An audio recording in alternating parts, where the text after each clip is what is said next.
नमस्कार। सांकेतिक भाषा के इस खास बुलेटिन में आप सभी का स्वागत है। मैं हूं आपके साथ भावना नैयर और मेरे साथ हैं मेरे सहयोगी शरद, जो आप तक सांकेतिक भाषा में खबरें प्रस्तुत करेंगे। शुरुआत करते हैं सुर्खियों के साथ। आज राज्यसभा में होगी आपराधिक मामलों से जुड़े तीनों विधेयक पर चर्चा। गृह मंत्री अमित शाह देंगे सदन में जवाब। मुख्य चुनाव आयुक्त और अन्य चुनाव आयुक्तों की नियुक्ति से जुड़ा बिल आज लोकसभा में हो सकता है पास।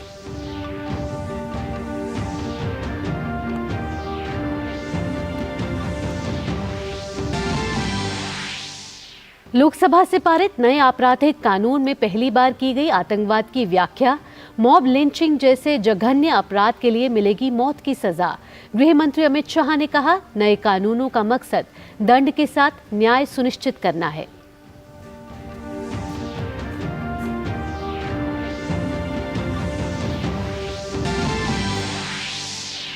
उपराष्ट्रपति जगदीप धनखड़ के अपमान पर संसद से सड़क तक प्रदर्शन।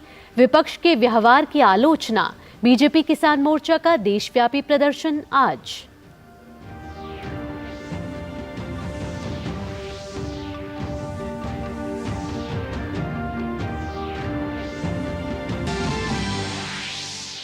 ज्ञानवापी मामले में आज का दिन बेहद अहम। 1,500 से अधिक पन्नों वाली एएसआई की सील बंद सर्वे रिपोर्ट पर वाराणसी की अदालत दे सकती है फैसला।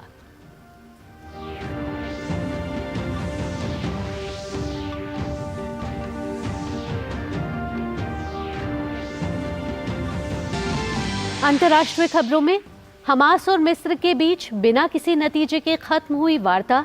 इजरायली सेना ने कहा, हमास के नेतृत्व वाले सुरंग नेटवर्क का हुआ खुलासा। गजा में मानवीय सहायता पर संयुक्त राष्ट्र में हो रहे मतदान में भी हो रही है देरी।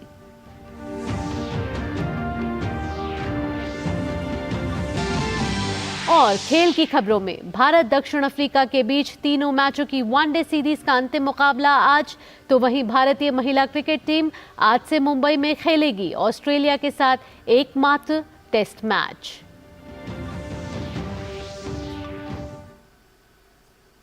खबरें विस्तार से। अब संसद का मौजूदा शीतकालीन सत्र कई मायनों में याद किया जाएगा।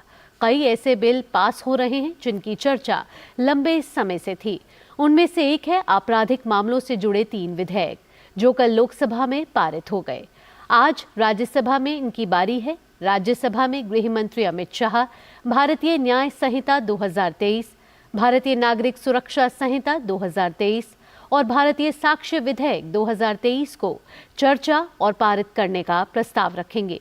ये तीनों विधेयक ब्रिटिश काल के हैं और अब राज्यसभा में आज पारित हो जाने के बाद ये आईपीसी और सीआरपीसी की जगह लेंगे।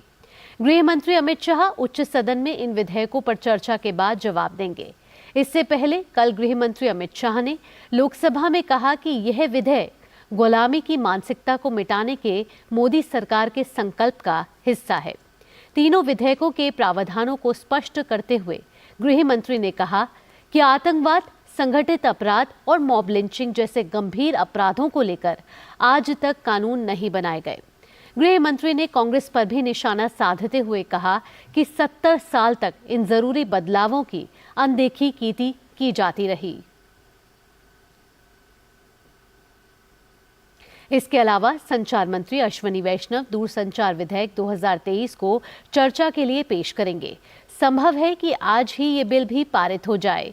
ये विधेयक भी कल लोकसभा में पारित हो चुका है। चर्चा का जवाब देते हुए संचार मंत्री अश्विनी वैष्णव ने कहा कि विधेयक के प्रावधानों में उपभोक्ता की सुरक्षा पर विशेष ध्यान दिया गया है। फर्जी पहचान से सिम लेने पर 3 साल की सजा और 50 लाख तक का जुर्माना लग सकता है। वहीं लाइसेंस व्यवस्था का सरलीकरण कर टेलीकॉम स्पेक्ट्रम के लिए स्पष्ट नीति, साइबर सुरक्षा और टेलीकॉम नेटवर्क सुरक्षा के लिए कानूनी रूपरेखा बनाना और इंटरसेप्शन के लिए कानूनी प्रावधान बनाना इस विधेयक के उद्देश्यों में से शामिल है। आज लोकसभा में मुख्य चुनाव आयुक्त और अन्य चुनाव आयुक्तों नियुक्ति, सेवा शर्तों और पद की अवधि विधेयक 2023 को चर्चा और पारित करने के लिए सूचीबद्ध किया गया है।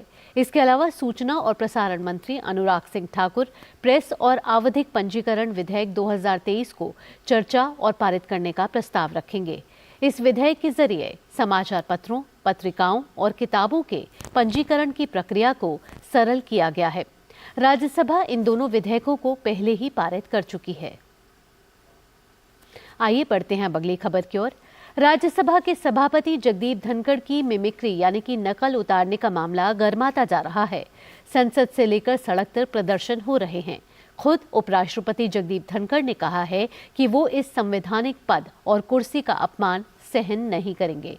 राष्ट्रपति और प्रधानमंत्री ने भी इस मामले में अपनी चिंता जताई है, जिसके बाद पूरा बीजेपी इस मामले में खुलकर सामने आ गई है और कह रही है कि इस पर विपक्ष को माफी मांगनी चाहिए। लोकसभा स्पीकर ओम बिरला ने भी सभापति जगदीप धनखड़ से कल मुलाकात की और अपनी चिंता जताई। कल जिस तरह से इस मामले पर सत्ता पक्ष की ओर से प्रतिक्रिया देखने को मिली है, उसके बाद ये कहा जा सकता है कि ये मसला अभी और बढ़ेगा। इस बीच भाजपा के किसान मोर्चा ने भी कहा है कि ये उनके समुदाय का अपमान है। कल कई प्रदर्शन किए गए हैं। अब आज किसान मोर्चा देशव्यापी आंदोलन करने जा रहा है। राष्ट्रपति द्रौपदी मुर्मू तेलंगाना के दौरे पर हैं। वे आज राष्ट्रपति निलयम में विभिन्न परियोजनाओं का उद्घाटन करेंगी।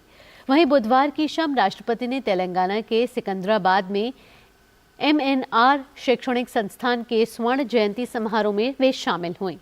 समारोह को संबोधित करते हुए राष्ट्रपति ने कहा कि शिक्षा और स्वास्थ्य का विकास देश को 2047 तक विकसित राष्ट्र बनाने में महत्वपूर्ण भूमिका निभाएगा।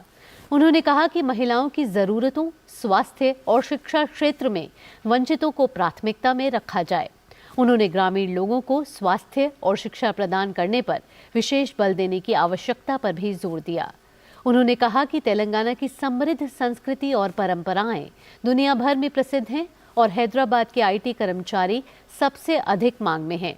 राष्ट्रपति कल यानी कि शुक्रवार को राज्य के गणमान्य व्यक्तियों, प्रमुख नागरिकों, शिक्षाविदों आदि के लिए राष्ट्रपति निलयम में एक एट होम रिसेप्शन की मेजबानी करेंगी। वहीं राष्ट्रपति 23 दिसंबर को राजस्थान के पोखरण के लाइव फायरिंग अभ्यास को भी देखेंगी। दिल्ली में आबकारी घोटाले से जुड़े मनी लॉन्ड्रिंग मामले में ईडी की जांच तेजी से चल रही है। इस सिलसिले में कई महत्वपूर्ण सवालों का जवाब पूछने के लिए ईडी ने दिल्ली के मुख्यमंत्री अरविंद केजरीवाल को समन देकर पूछताछ के लिए बुलाया है। पूछताछ के लिए आज 21 दिसंबर की तारीख तय की गई है, लेकिन इसमें अरविंद केजरीवाल शामिल नहीं होंगे। दरअसल अरविंद केजरीवाल ने 20 दिसंबर को होशियारपुर के गांव आनंदगढ़ स्थित मेडिटेशन सेंटर में 10 दिन के लिए विपश्यना करने का कार्यक्रम बना लिया है। हालांकि ये पहली बार नहीं है जब अरविंद केजरीवाल ईडी के सामने पेश होने से बच रहे हैं। इससे पहले भी जब ईडी ने केजरीवाल को पूछताछ के लिए समन भेजा था, तब भी चुनाव प्रचार का कारण सामने रखते हुए वो ईडी के सामने पूछताछ के लिए नहीं आए थे। तो अब देखना होगा कि ईडी अब दूसरी बार केजरीवाल के कारणों को किस रूप से लेती है। क्या उन्हें कोई नई तारीख दी जाएगी? और अब ज्ञानवापी से जुड़ी खबर। ज्ञानवापी मामले में आज का दिन बेहद अहम है। 1,500 से अधिक पन्नों वाली ASI की सील बंद सर्वे रिपोर्ट पर वाराणसी की अदालत फैसला सुनाएगी। जिला जज डॉक्टर अजय कृष्ण विश्वेश की अदालत 2 सीलबंद लिफाफे में दाखिल ज्ञानवापी की सर्वे रिपोर्ट को सार्वजनिक किए जाने पर आज निर्णय देगी। भारतीय पुरातत्व सर्वेक्षण ASI ने 18 दिसंबर को रिपोर्ट दाखिल की थी। हिंदू पक्ष ने जहां सर्वे रिपोर्ट की प्रति तत्काल दिए जाने का अनुरोध किया है, वहीं मुस्लिम पक्ष ने आपत्ति जताई है।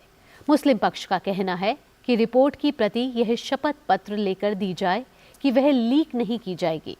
रिपोर्ट की मीडिया कवरेज पर भी रोक लगाने की मांग रखी गई है। और अब खेल से जुड़ी खबर। भारत और दक्षिण अफ्रीका के बीच 3 वनडे मैचों की सीरीज का तीसरा और निर्णायक मुकाबला आज पाल के बोलैंड पार्क में खेला जाएगा। इस सीरीज का पहला मैच भारत ने जीता था, जबकि दूसरा मुकाबला दक्षिण अफ्रीका के नाम रहा था। ऐसे में दोनों टीम 1-1 की बराबरी पर हैं। आज होने वाले मैच में दोनों टीमों के सामने करो या मरो की स्थिति होगी। इस मैच को जीतने वाली टीम सीरीज को 2-1 से अपने नाम कर लेगी। भारत ने यहां पिछली बार 2018 में सीरीज जीता था। उसके बाद 2022 में KL राहुल की कप्तानी में हार का सामना करना पड़ा था। केएल राहुल इस बार उस कमी को पूरा करना चाहेंगे। इंग्लैंड को हराने के बाद भारतीय महिला क्रिकेट टीम आज से ऑस्ट्रेलिया के साथ एकमात्र टेस्ट मैच खेलेगी। ये मुकाबला मुंबई के वानखेड़े स्टेडियम में खेला जाएगा। भारत ने 46 साल में ऑस्ट्रेलिया के खिलाफ खेले गए 10 टेस्ट में से एक भी नहीं जीता है। हरमनप्रीत कौर की कप्तानी वाली टीम के पास इतिहास रचने का ये मौका है।